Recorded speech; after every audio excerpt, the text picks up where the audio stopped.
The Egyptians had never submitted very willingly to the rule of their Semitic shepherd kings, and about 1600 AD a vigorous patriotic movement expelled these foreigners. Followed a new phase or revival for Egypt, a period known to Egyptologists as the New Empire.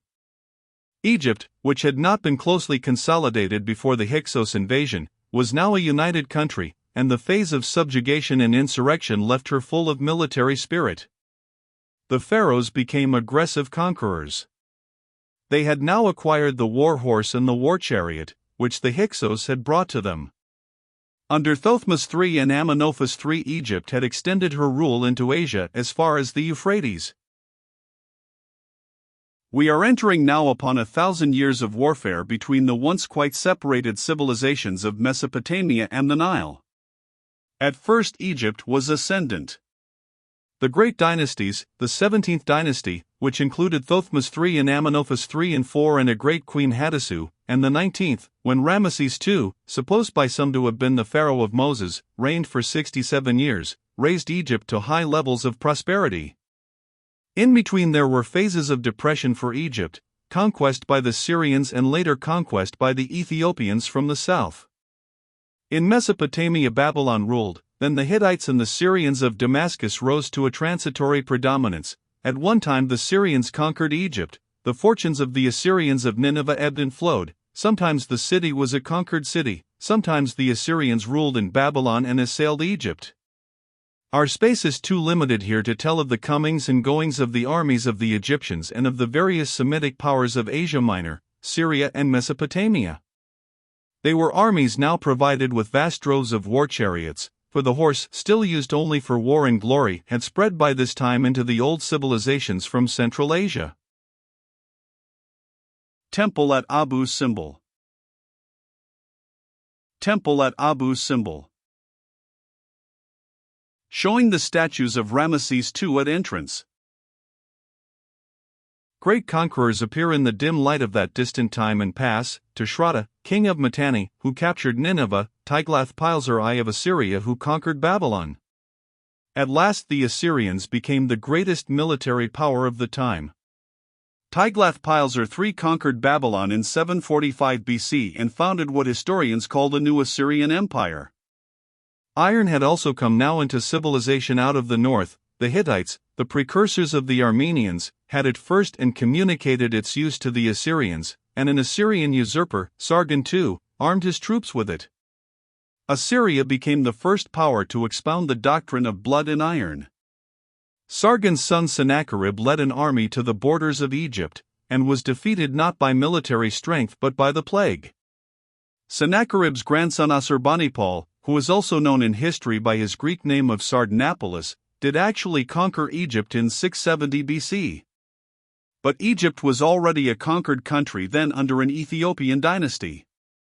Sardanapalus simply replaced one conqueror by another. Avenue of Sphinxes. Avenue of Sphinxes. Leading from the Nile to the great temple of Karnak. Photo, D. McLeish. If one had a series of political maps of this long period of history, this interval of 10 centuries, we should have Egypt expanding and contracting like an amoeba under a microscope, and we should see these various Semitic states of the Babylonians, the Assyrians, the Hittites, and the Syrians coming and going, eating each other up and disgorging each other again. To the west of Asia Minor there would be little Aegean states like Lydia, whose capital was Sardis, and Caria. But after about 1200 BC and perhaps earlier, a new set of names would come into the map of the ancient world from the northeast and from the northwest. These would be the names of certain barbaric tribes, armed with iron weapons and using horse chariots, who were becoming a great affliction to the Aegean and Semitic civilizations on the northern borders. They all spoke variants of what once must have been the same language, Aryan. The Great Hypostyle Hall at Karnak. The Great Hypostyle Hall at Karnak. Photo, D. McLeish. Round the northeast of the Black and Caspian Seas were coming the Medes and Persians. Confused with these in the records of the time were Scythians and Sarmatians. From northeast or northwest came the Armenians, from the northwest of the sea barrier through the Balkan Peninsula came Cimmerians, Phrygians, and the Hellenic tribes whom now we call the Greeks. They were raiders and robbers and plunderers of cities, these Aryans, east and west alike. They were all kindred and similar peoples, hardy herdsmen who had taken to plunder. In the east they were still only borderers and raiders, but in the west they were taking cities and driving out the civilized Aegean populations. The Aegean peoples were so pressed that they were seeking new homes and lands beyond the Aryan range. Some were seeking a settlement in the delta of the Nile and being repulsed by the Egyptians. Some, the Etruscans, seem to have sailed from Asia Minor to found a state in the forest wildernesses of Middle Italy. Some built themselves cities upon the southeast coasts of the Mediterranean and became later that people known in history as the Philistines. Of these Aryans who came thus rudely upon the scene of the ancient civilizations we will tell more fully in a later section. Here we note simply all this stir and emigration amidst the area of the ancient civilizations, that was set up by the swirl of the gradual and continuous advance of these Aryan barbarians out of the northern forests and wildernesses between 1600 and 600 BCE. And in a section to follow we must tell also of a little Semitic people, the Hebrews, in the hills behind the Phoenician and Philistin coasts, who began to be of significance in the world towards the end of this period. They produced a literature of very great importance in subsequent history, a collection of books, histories, poems, books of wisdom and prophetic works, the Hebrew Bible. In Mesopotamia and Egypt the coming of the Aryans did not cause fundamental changes until after 600 BCE. The flight of the Aegeans before the Greeks and even the destruction of Knossos must have seemed a very remote disturbance to both the citizens of Egypt and of Babylon. Dynasties came and went in these cradle states of civilization, but the main tenor of human life went on, with a slow increase in refinement and complexity age by age. In Egypt the accumulated monuments of more ancient times, the pyramids were already in their third thousand of years and a show for visitors just as they are today, were supplemented by fresh and splendid buildings, more particularly in the time of the 17th and 19th dynasties. The great temples at Karnak and Luxor date from this time.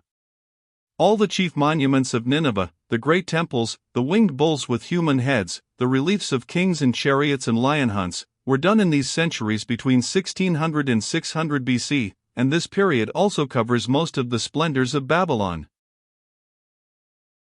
Frieze showing Egyptian female slaves carrying luxurious foods. Frieze showing Egyptian female slaves carrying luxurious foods. Photo, Jacques Boyer. Both from Mesopotamia and Egypt we now have abundant public records, business accounts, stories, poetry, and private correspondence. We know that life, for prosperous and influential people in such cities as Babylon and the Egyptian Thebes, was already almost as refined and as luxurious as that of comfortable and prosperous people today. Such people lived an orderly and ceremonious life in beautiful and beautifully furnished and decorated houses, wore richly decorated clothing and lovely jewels, they had feasts and festivals, entertained one another with music and dancing, were waited upon by highly trained servants, were cared for by doctors and dentists. They did not travel very much or very far, but boating excursions were a common summer pleasure both on the Nile and on the Euphrates. The beast of burthen was the ass, the horse was still used only in chariots for war and upon occasions of state.